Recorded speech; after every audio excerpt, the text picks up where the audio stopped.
Sometimes your home is a refuge. Al Adamson was going through a separation process and decided to move back to the city of Indio. And sometimes it's the scene of your worst nightmare. When someone's missing and you see fresh cement, you go, I wonder. When you open your door to strangers, Sure, Al was a trusting guy. it's all too easy for evil to creep in. It's the most horrible thing you could imagine.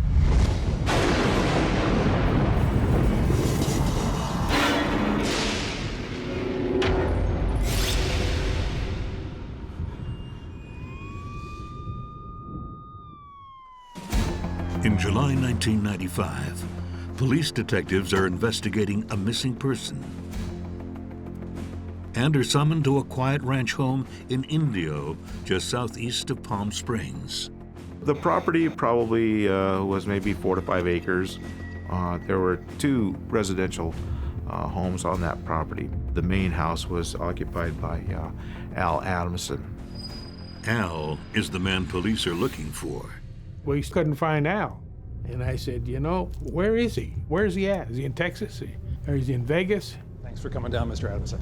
His brother's been trying to reach him for weeks, with no luck. The report was that Mr. Adamson had left and just not told anyone about it. I really started to get panicky. We wanted to trace any movements that he had over the last 6 to 8 weeks to see if we could possibly locate him. The first person they meet is Guadalupe Garcia. She was a caretaker who lived in a mobile home on the property of Mr. Adamson. And she explained to me that she would clean Mr. Adamson's home on a weekly basis. But Guadalupe tells police that she hasn't been in the house in weeks. Pasan unos días, yo me voy para Mexicali con mis padres. Entonces se me ocurre y voy a agarrar las llaves y voy a querer abrir la puerta. Porque yo tenía permiso de entrar en cualquier momento de la casa. Y había cambiado la chapa. Pues, ¿qué está pasando? There's a reason her keys don't work anymore.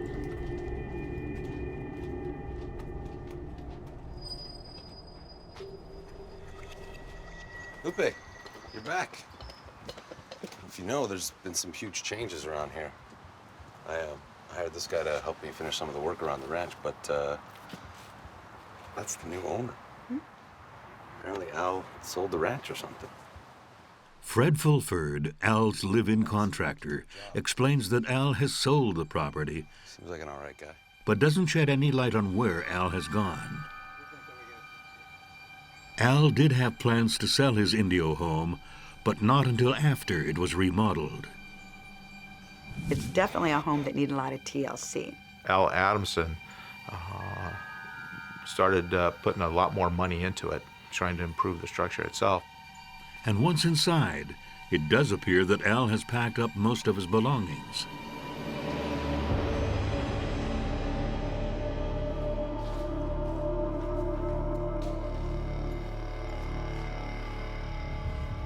Todos los cuadros que tenía Mr. Adamson ya no estaban. When we walked through the bedroom, she pointed out that a lot of Mr. Adamson's clothing was missing, as well as several suitcases. Al's clearly not there, but he does have a long history of moving around because of his job. He's in the movie business. Hollywood is in his blood.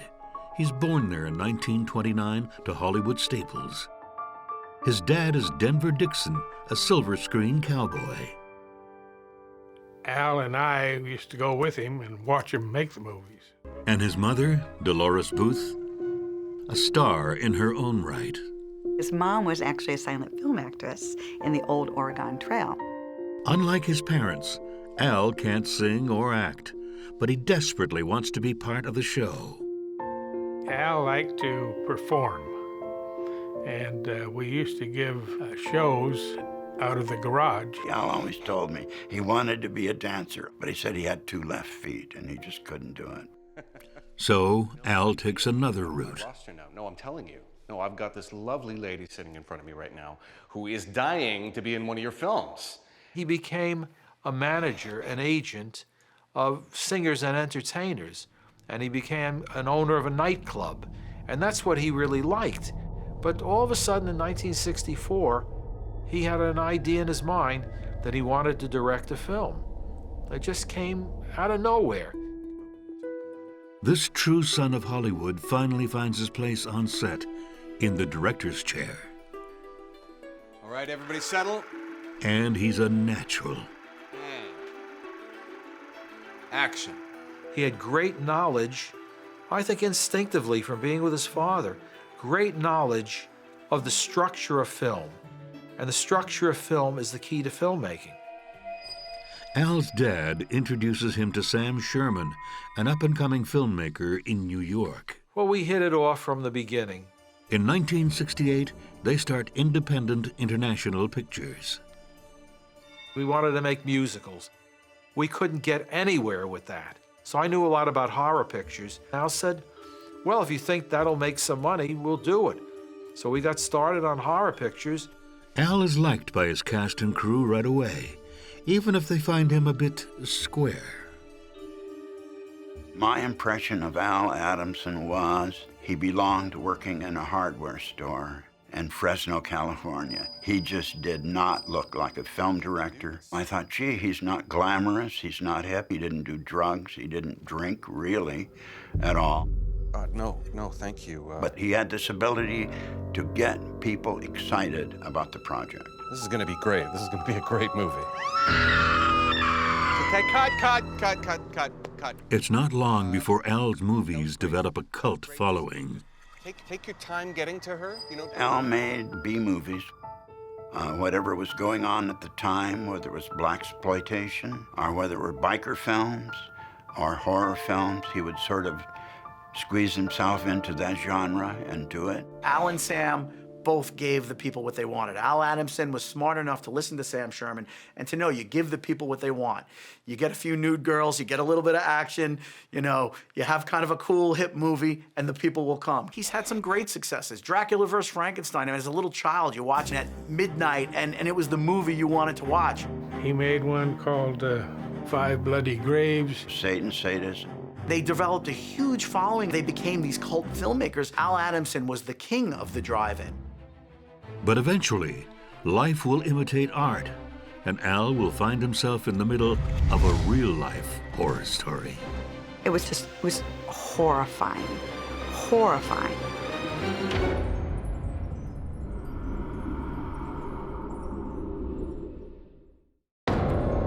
Movie director Al Adamson has been missing for weeks, and his friends and family have grown frantic. But back in the 70s, the only drama surrounding Al's life is on screen. Okay, cut. Al is king of the drive-in. Excellent. And from the beginning, his undisputed queen is Regina Carroll. Al used Regina in almost every movie he made. He never looked at another woman. It was like one of those once-in-a-lifetime loves, the kind of love we all hope to get in our life.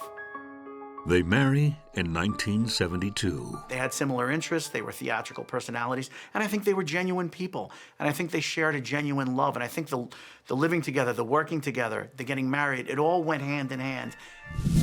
The 70s are hugely productive for the couple, but once the 80s roll around, the industry changes.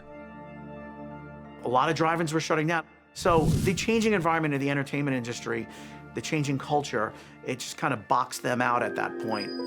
Ever resourceful, Al takes the money he's made from filmmaking and tries his hand at a new game. Okay, which one do you prefer?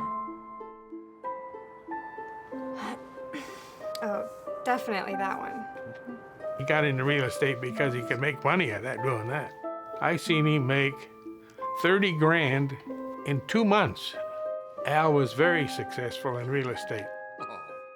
But in the midst of this success, Al and Regina are hit with devastating news. Babe, you okay? What? Let me get you some water, okay? Regina had cancer of the brain. Al had this great ability to believe everything, if you just prayed and worked hard enough, would work out. He devoted himself to Regina when she got ill, so that he was always at her side, holding her hand. After a long battle, Regina dies in November of 1992 at just 49 years old. She was very young, much too young. And he was just devastated, lower than any person could be. Overwhelmed by grief, Al needs a new project, something to distract him. Al, it's Sam. I got a perfect project for you, okay? Brilliant script, you're gonna love it, and it shoots in Australia. And Al said, great, I need to find an actress.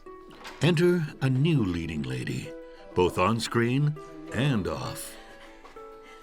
He was in Las Vegas trying to recover from this terrible loss when he met Stevie Ashlock. How lucky did I get? I mean, he was just a card character.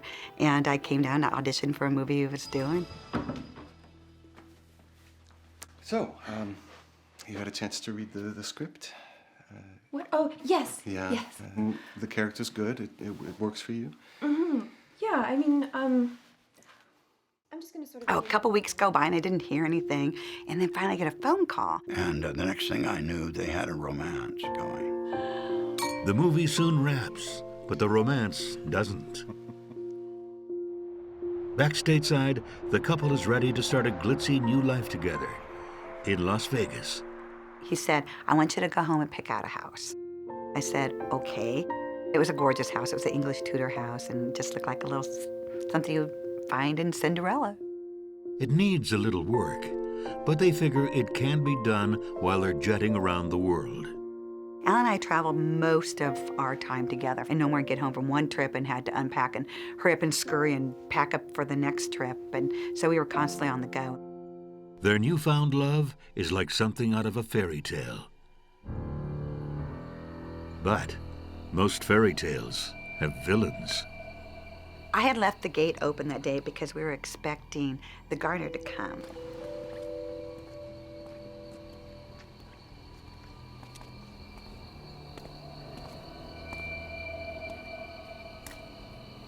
So when the doorbell rang, I figured that it was the gardener.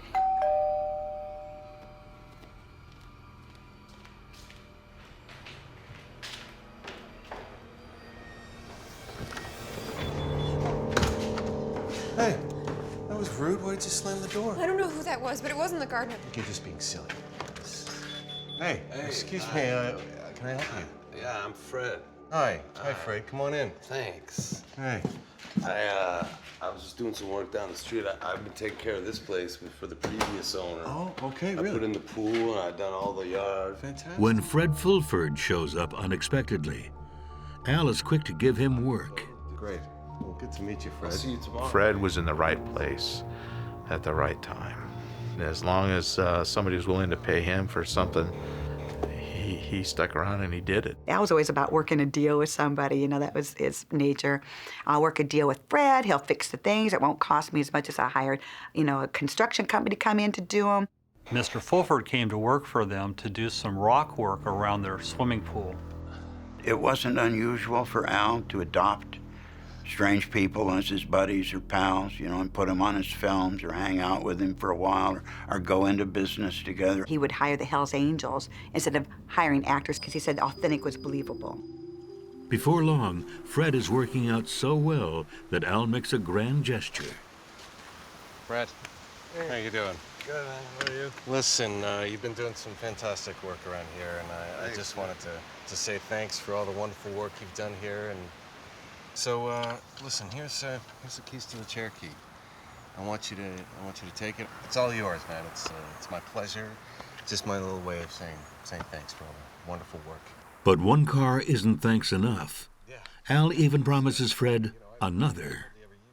There was like a little sports car that Fred had his eye on. Every time he'd come to the house, he would comment on it. And Al said, well, if you finish everything on your list, this will be your bonus prize. I'll give you this little sports car.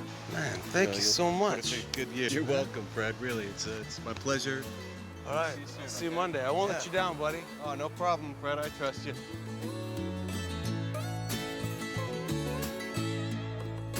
When Al's brother Ken comes to visit, he meets the star contractor for the first time. And over here, I mean, he did all this too. He did the put up the tent. Isn't that nice? Nice dinner's there. Let me introduce you here, Fred. Hey, this is my brother Ken. Hey, nice to meet you, Ken. Fred. Nice to meet you. So you guys make movies together, or? No, Fred's my guy. This is the guy.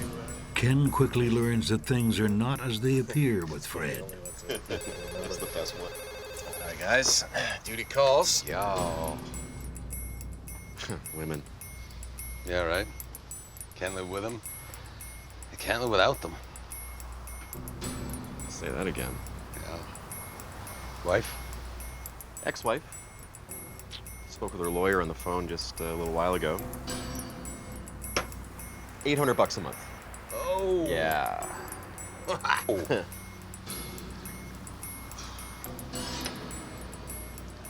I might be able to help you with that. What do you mean help? Desperate times call for desperate measures, Ken. What are you talking about? Yeah, I know some guys in Arizona. Fix that right up. Fred, I'm just not that desperate, man. I mean...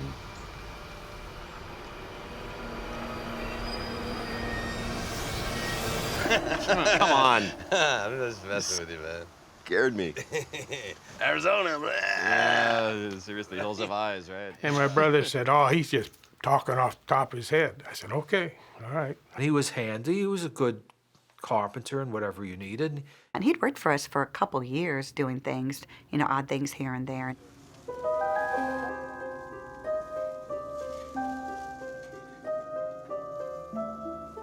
Hey, Fred. Come on over. Grab a burger. Here you go, man. The longer Fred works for Al, the more he comes to admire him, even if he gets a bit carried away sometimes. It's a long day's work. Some good eats.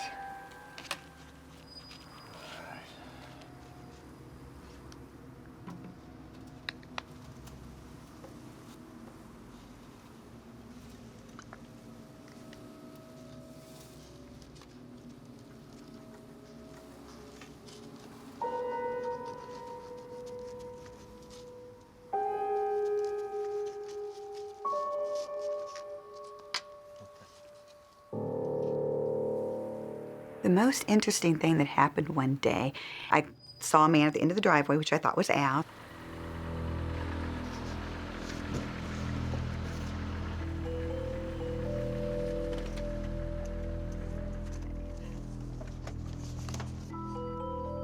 Al, come here, help us unload the car. Hi, Stevie.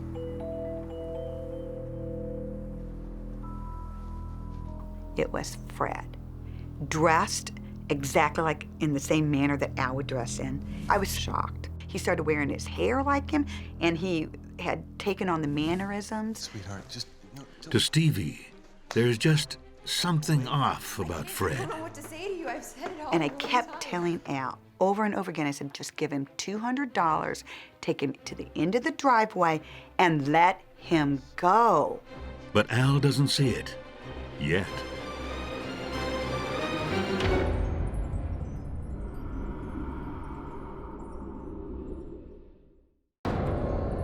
Widower Al Adamson is trying to make a fresh start with new love, Stevie Ashlock.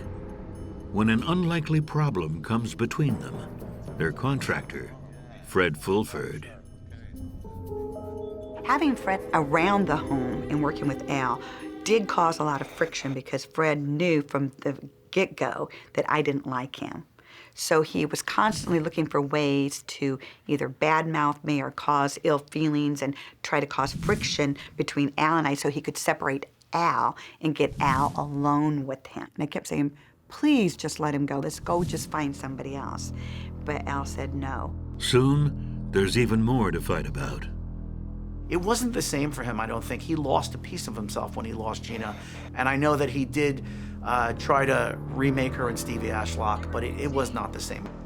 Where are you going? Just let's talk about this. Can't talk about it anymore. We've talked about it and talked about it and talked about it, and it's never gonna change. She's everywhere. Well, what am I gonna do? These are my movies. These are your movies. What am I These are gonna your do? movies, and I am your life.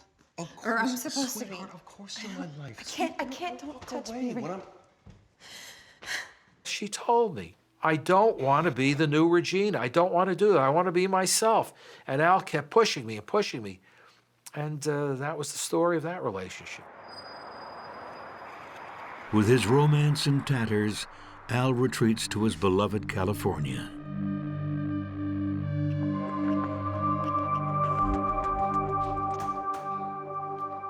Lupe, how are you? Oh, it's good to be home. He had no place to go except back to Indio. He's depressed, but he finds a distraction. Big changes to his Indio home. So he called Fred Fulford in from Las Vegas to live at the house and fix it up so he could sell it. Fred was willing to move out here with him and stay at this ranch house. It wasn't a palace. The arrangement was that Fred would do work in order to have a place to live.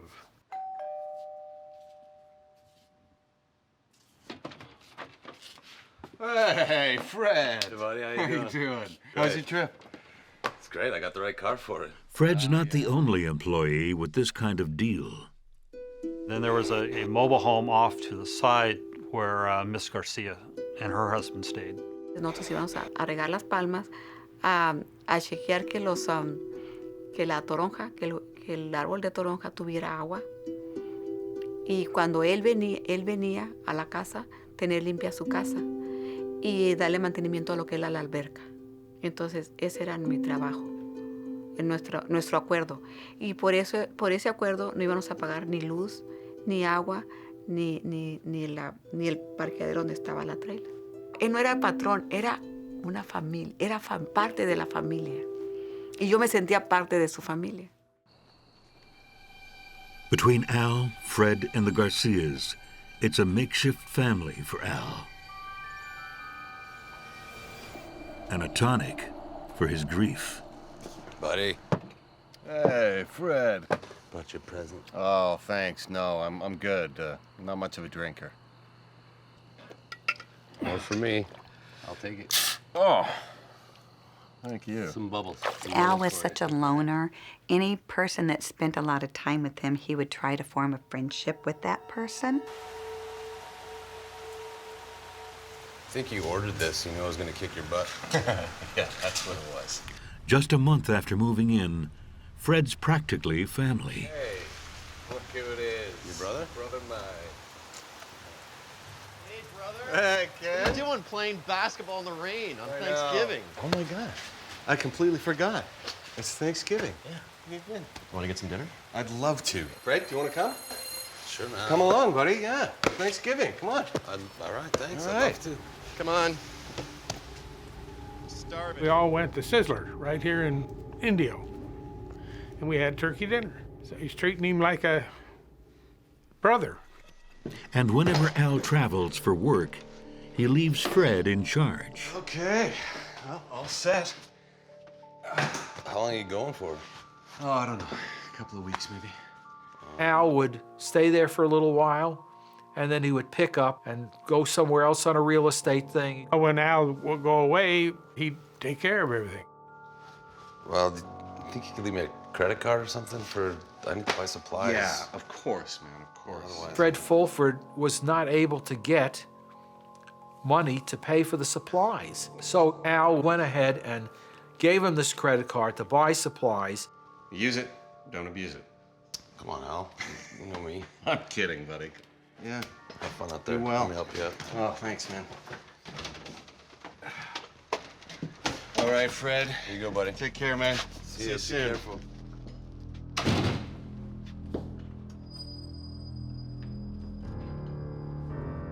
And apparently, Fred has hired some workers on his own. Right.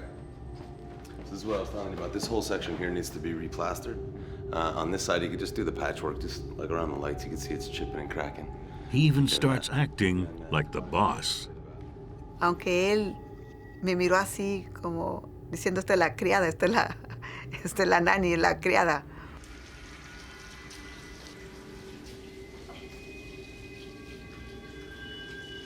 Miss Garcia. She never seemed to really get along with Fred. He tried to take over the role of caretaker for the property and to sort of try and just push them out.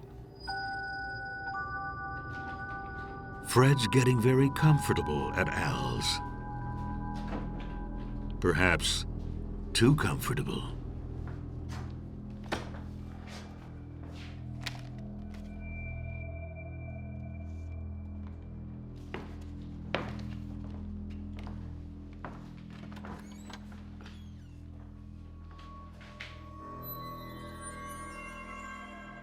Fred? Lupe?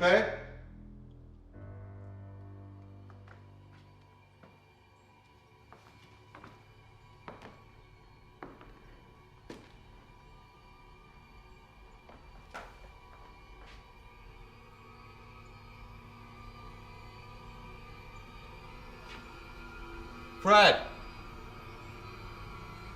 Lupe?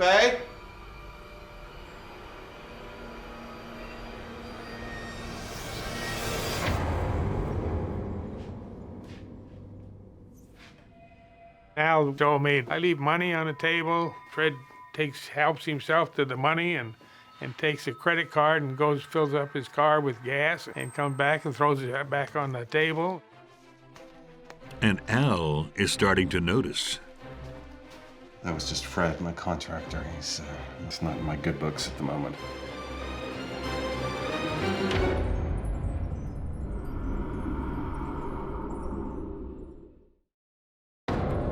While movie director Al Adamson is away on business, things at home are getting a little weird with his live-in handyman, Fred Fulford.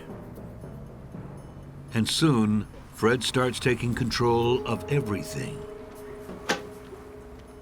Fred had this metal box built, welded together, so that a padlock can be placed on it.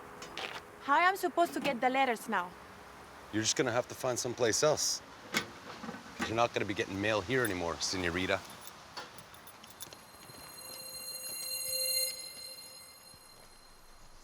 Meanwhile, Al's busy reviving his movie career.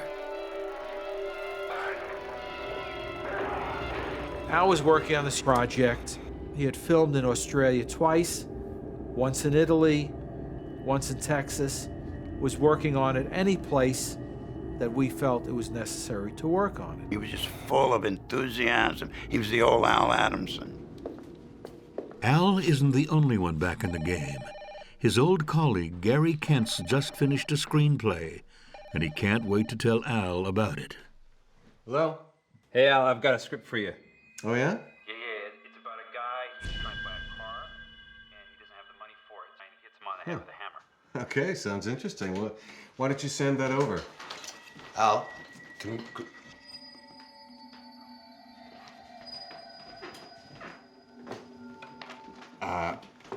Hi, Gary. Sorry about that.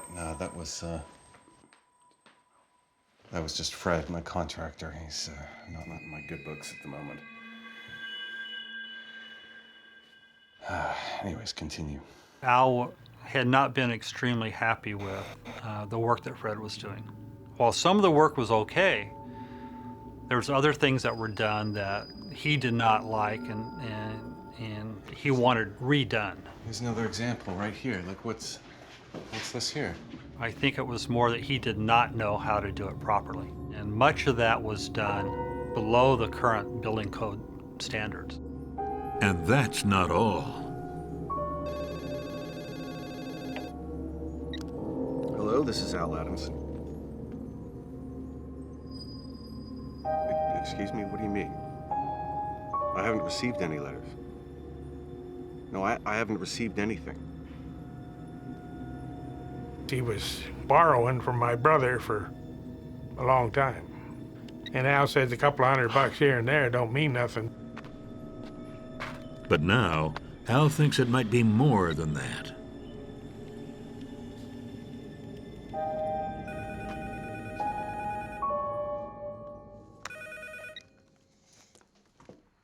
Yeah, hi. What's wrong? You sound upset. Well, I am. what's going on? Fred's ran up all these bills while we were down in Australia. Fred, I thought you guys were buddies. Yeah. And I said, well, look at Al, don't do nothing. I'll come down there tomorrow and we'll sit down and discuss how we're going to get rid of Fred. Ken was able to convince Al to wait till he could drive down and be with him there when Mr. Adamson confronted. Hello, yes, this is He Al agrees to wait to dismiss Fred, but he calls his bank right away. I would like to remove a name from my credit card. Yes, that's correct. Fred Fulford. All right, thank you very much. Thank you, you too. Al. Is there something you want to tell me? Are you stealing from me, Fred? Are you really asking me that question? Listen, I just need a straight answer. No, I would never steal from you. Well, there's a lot of charges on my credit card racking up, and You gave me the credit card. You told me to buy what I need to fix the house. There's no need to get heated about this. I didn't tell you to charge everything and rack up thousands of dollars on my credit card. The bank called me. So can you explain these charges? I'll show you all the receipts. I keep them in the truck. Great, I would love to see them. Okay, all you have to do is ask though, Al. Okay, please, I would love to see the receipts. Yeah, okay, fine. Thank you. Can you let me get back to my work, please? Yeah, work it up.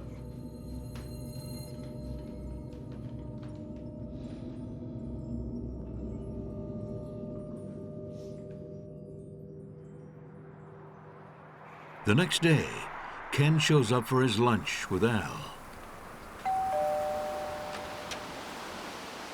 Hey, Fred. Hey, Ken. Is Al here? No, he's buying a car. What? Yeah. He's buying a car. He's supposed to meet me for lunch. Oh, man. Yeah, he left first thing this morning. A car. My brother liked cars. He had a lot of cars. Al collected cars. I wouldn't even know how many cars we owned. One time I sent Al down to pick up food from Burger King 3 blocks away. He comes back with a car. He saw it on the side of the road, paid cash for it, and brought home a new car. It was like, okay, here's your hamburgers and a car. So that was a typical thing Al did. Can I wait inside? You don't want to go in there. It smells terrible. I just stripped all the floors. All right.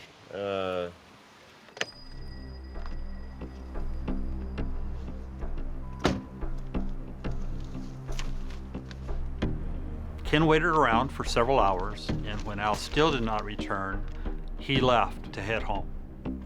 He did stop along the way and call to try and get a hold of his brother, but Fred Fulford had again told him that he had not returned yet. And when Ken calls the next day,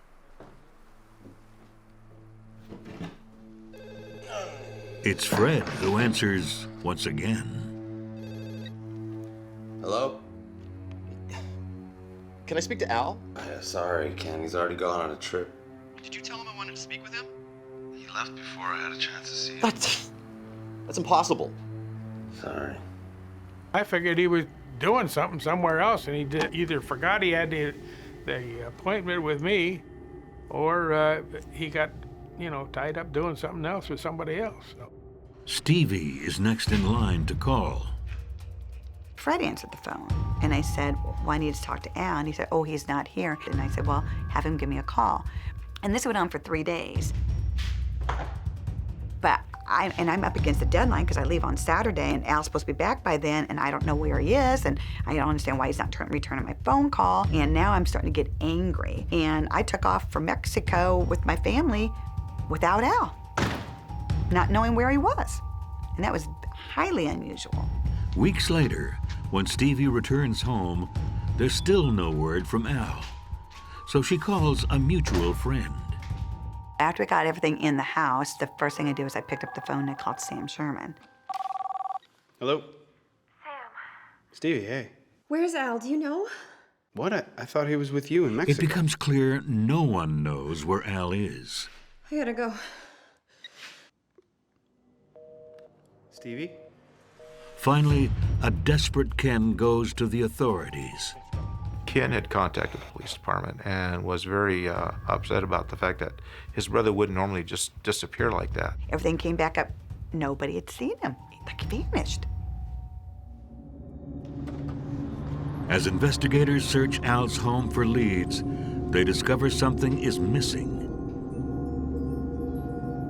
Something big.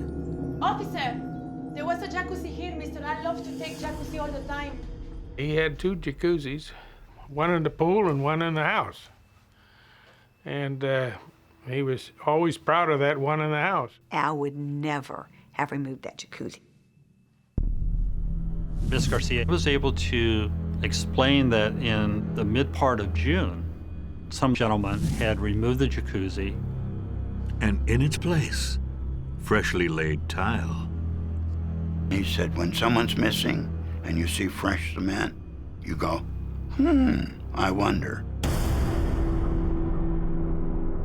Detective Anderson then felt that, well, maybe Al Adamson didn't leave the property. They started digging. On August 4th, after hours of digging through 15 inches of concrete, they strike something that's neither concrete nor dirt. And then we found a layer of thin-set mortar. The outline of this layer was almost as if a person was laying on their side in a semi-fetal position. Under the fresh concrete, detectives discover human remains. There was chemicals placed to try to deteriorate the composition of the body. They couldn't do a positive ID until they had the dental records. They find a match. It's Al Adamson.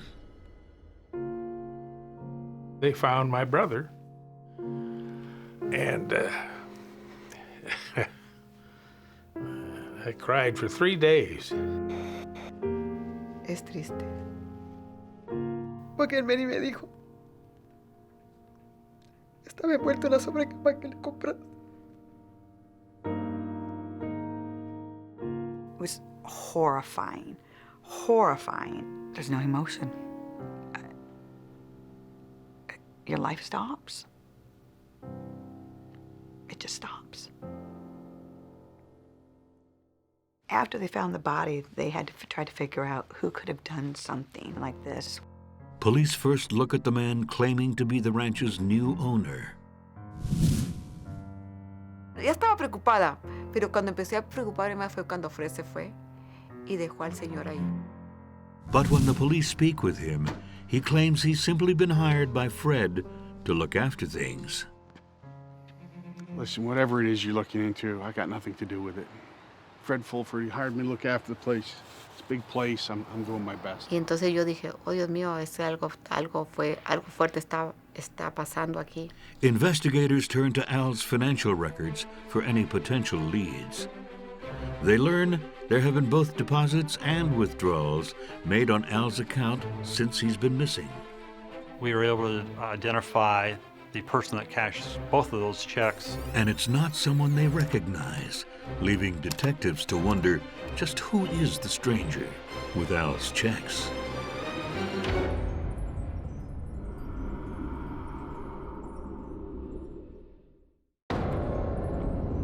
Horror movie director Al Adamson has been found dead, buried in his own home in Indio, California. Investigators turn to bank records to search for clues to his whereabouts. Since the last time Mr. Adamson had been heard from, there had been 2 deposits into his bank account totaling over $7,000. Al had moved money from one of his holding accounts into another and then made a withdrawal. But he's not the one who makes the transaction. Looking at the video from the bank, we were able to identify the person that cashed both of those checks as a Mr. Larry Petrie. Larry Petrie is one of the workers hired to help out with the house renovations. Right. But this whole section here needs to be replastered. On this side. As police search for Larry Petrie, suspicion shifts again. Larry Petrie's been gone for days. We learned that both checks were signed on the back with the name of Al Adamson, but in looking at the security video from the bank, we were able to determine that it was not Mr. Adamson, that it was in fact Fred Fulford that deposited those checks. Police track Fulford to St. Petersburg, Florida, and when they find him, his motive soon becomes clear. No, I don't care. We have. Step out of the booth, please. He denied that he had killed Al. Before, I was in the middle of a phone call. What do you want? The credit cards belonging to Al Adamson was seized at the hotel. Documents with Al Adamson's information on there. The cars that belonged to Al Adamson, high-end cars like a Mercedes, was located there in Florida and being sold through a relative of Fred Fulford. He tried to explain that the cards that he took, he had paperwork showing that Al had given those cards to him in lieu of payment for the work he had done. Fred was charged with first-degree homicide for the murdering of Mr. Adamson, for forgery, and then 4 counts of grand theft auto for the taking of 4 cars that belonged to Mr. Adamson. Fred was in denial a lot of this time. It's not like as if he had a guilty look on him. He just was frustrated that it ended this way. Larry Petrie is eventually cleared of any wrongdoing. When we were able to get a hold of Mr. Petrie, he explained that Fred Fulford had written the checks to him and wanted him to cash them, allegedly because he did not have the appropriate ID to cash them. Fred Fulford was going to the mailbox and getting the mail so Al wouldn't see the receipts or the bills from the credit card companies. Fred's extradited to California in November. On the journey back, Detective Lopez notes yet another odd thing about Fred. I flew back to Florida to bring Fred back to California. As I looked down the hallway and I saw Fred wearing a suit, but it was very saggy. It was Al Adamson's suit. Fred really thought that he could step into Al's life. Having worked more than 1,000 murders, I've really never encountered anybody who would do something like that. Do I think Fred Fulford was trying to emulate Al? Al had been a movie director, and movie directors are attractive to people, and I think he got a respect or attention that Fred Fulford could never buy for himself, and I think he kind of liked that. When the case goes to trial on October 5th, 1999, the prosecution paints a picture of what happened that night.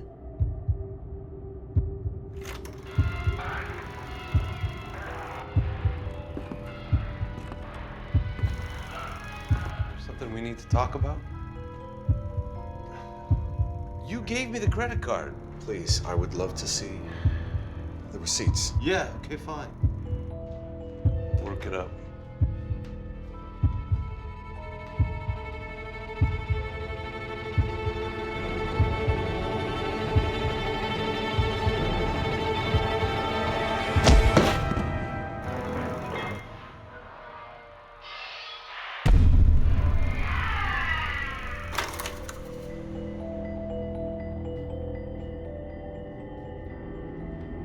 It's all strangely familiar. It's very eerie because the script I'd sent Al, the lead character in that film had been killed the same way. And that script was on Fred Fulford's nightstand in his bedroom because Fred was always getting the mail. Fred knew he was going to be fired and was going to lose it all. When people murder somebody, they will generally use tools that they're most familiar with. Fred had to make a decision. Walk away or try to take whatever he could. And the only way to do that was to kill Adamson. Fred then hires 2 men to dig up the jacuzzi. Then covers Al's body with 42 inches of cement before laying down fresh tile, where it will stay buried until the excavation weeks later.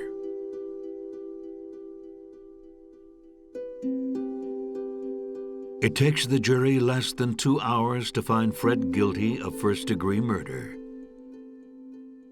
He's given 25 years to life. I would have liked to see him hung or shot. I'm not overly happy about that whole situation. I wanted the death penalty. I never believed in it before this happened.